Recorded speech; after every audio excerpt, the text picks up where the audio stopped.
Hey everyone, and thank you so much for clicking on this video. My name is Justin, and this weekend is the NHL All-Star Game. But quite frankly, nobody really cares. And that's really sad to say, and I apologize for speaking on behalf of people. If you are someone who enjoys the current NHL All-Star Game, that's amazing, fantastic, I hope you enjoy it. But the vast majority of people that I know, people that I've seen commenting online, my personal opinions, we just don't like the current All-Star Game, the format. It's not fun, it's not exciting, the players don't even want to go. So today I'm addressing some changes that I think would immediately change the All-Star Game and how it's perceived, and hopefully get new viewers watching the event, current fans watching the event. We need to make some changes. As a diehard hockey fan, I would almost rather watch the NBA All-Star Game over the NHL All-Star Game, even though I don't really follow the NBA too much outside of like the Toronto Raptors. Because it's a spectacle, it's something that all the players want to go to, it's something that celebrities want to go to, it's something that non-NBA fans tune into because it's exciting. So again, these are changes that are directed to making that kind of philosophy applied to the NHL. I did make a video on my channel just a couple weeks ago about some changes I would make to the NHL, and there was a little section in there about the NHL All-Star Game, so a lot of this will be a repeat of that video. If you're interested in checking it out, please feel free to do so, but again, today will be condensed just to make sure we're addressing the NHL All-Star Game. Change number one, and this is something that I think is unanimous, everybody believes in it, it's common. Get rid of the philosophy that every team needs to be represented. Right now, one representative from all 32 teams goes to the All-Star Game. That makes absolutely no sense to me at all. I know the idea behind it was making sure that you get all markets involved, because a team like Arizona, who already struggles to produce fans and doesn't have a competitive team, there's no reason for someone from Arizona to tune into the game right now. But I don't think they would, even with some representative, because I don't even know who the representative is from Arizona, but that's not going to draw new viewers from Arizona to watch the All-Star Game. To me, it just makes absolutely no sense, and all it does is devalue the entire idea of someone going to the All-Star Game. It used to actually mean something for a player to be a 10-time NHL All-Star. That used to be like prestigious and an accolade that gets you into the NHL Hall of Fame. But now it's like Zemgus Girgensons and Leo Komarov are representatives, and John Scott have been to All-Star Games. It's completely deteriorated the entire value of an NHL All-Star. Again, it makes absolutely no sense, and it depletes and waters down the value and the entertainment and the skill that is represented at these games. In my opinion, there are other ways to get that kind of market and viewership in. And that brings me to idea number two, and that would be making sure that the All-Star Game and the skills competition are two completely separate events. The All-Star Game should be a game for the All-Stars. The best players in the league are in this game. Whereas the skills competition should be, again, a skills competition where every single skill is determined by the best player in the NHL at that skill. And that should not be restricted to a pool of players that are represented in the All-Star Game. It should be anybody that qualifies to be the best at that skill. For instance, the hardest shot competition should absolutely 100% involve Zdeno Chara. Even at his age, he is not an NHL All-Star. He probably still has the hardest shot in the entire league.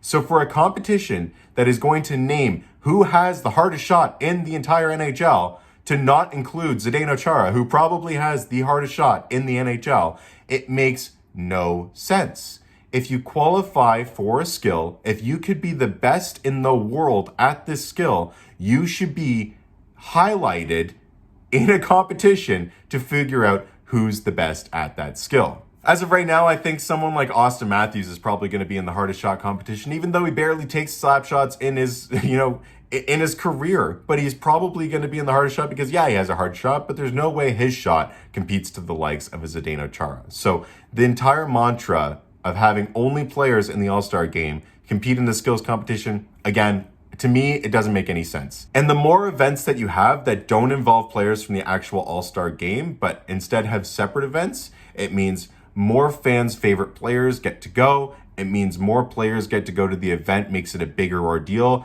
It means more likely that there is more representation from every team, because there could be players like Phil Kessel may be nominated to be in the fastest skater competition, which would get Arizona represented without having to have an all-star represented from every team. It gets more markets involved, and I think that's the objective here. But the biggest change you have to make to the All-Star game is make it exciting and competitive and something that is going to be worth watching and worth attending for any given player.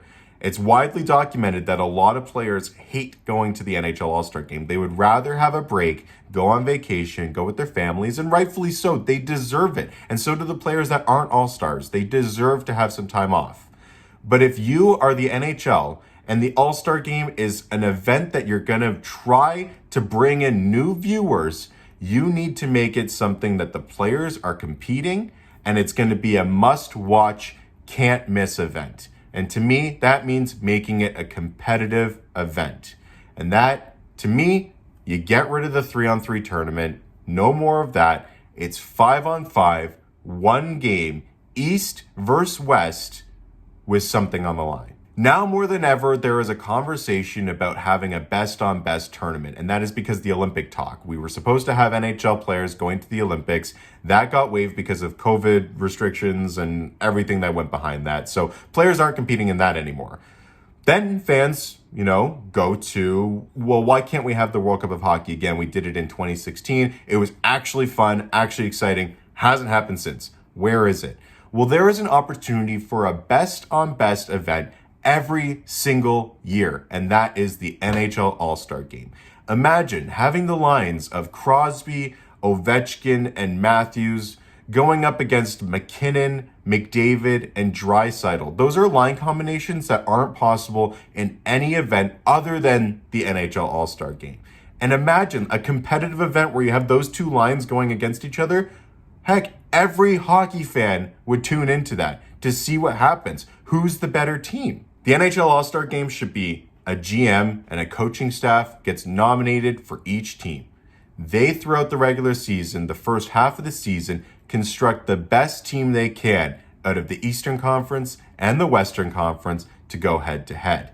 That doesn't necessarily mean the best player, it means the best team. Then you have a competition, one game, winner takes all, East versus West, 5-on-5, again, something on the line. And my recommendation for that is home ice advantage at the Stanley Cup final. Home ice advantage traditionally is determined by who has the better record, wins and losses, win percentage in the regular season. That should apply for all the play-in series going up against the East versus East and West versus West. But when you get to that Stanley Cup final game, home ice advantage is determined by the winner of the All-Star Game. That is something that every player, every All-Star is going to want to play for. I know a couple of years ago, the NHL tried incentivizing players by introducing, a car for the best player and money for the winning team. Players don't really care about that because they're already making tons of money. I know that I'm pretty sure the Sedin brothers won it a few years ago and they just donated all their money to their coaching staff anyway. The players don't care about the money. But if it's something that applies to their chances of winning a Stanley Cup, they are going to put some effort forward. I know that the immediate rebuttal to this is that you don't want players injuring themselves. You don't want them going all out and ruining their chances throughout the rest of the game. And I agree with that. But first point to that is that it overall is pretty unlikely that a player gets injured even in a competitive game. I still don't think that in a competitive game where the winner goes and gets home ice advantage that players will just be bodying each other and blindside hits. I don't think that they would do that to each other. But also, as the NHL, what is your main objective here? Your objective is trying to draw in spectators, draw in viewers, get TV deals interested, get new eyes on the game. And the value that can produce for the NHL is larger than the risk of having someone potentially injured in a game for maybe a few games. I think that the risk there the reward outweighs the risk. And that's a change that I would definitely implement. You need this game to be competitive. Again, this is an opportunity for a best-on-best game every single year. It's what the fans want. It's what the players want. They want to go to the Olympics. We want to see them in a World Cup of Hockey. This is a solution. Let's make it happen. So what are your thoughts? What are some changes that you would make to the NHL All-Star Game? It needs a complete revamp, so I'd love to hear your thoughts and opinions. Or if you like how it is right now, tell me what you like about it. I mean, I'll watch it anyway. I am a hockey fan. I won't necessarily be tuned to it and not be able to look away, but I'll tune in. So thank you so much for clicking on this video. If you did like it, click subscribe. We're almost at 250 subscribers, so looking to get there soon, and I'll see you in the next video.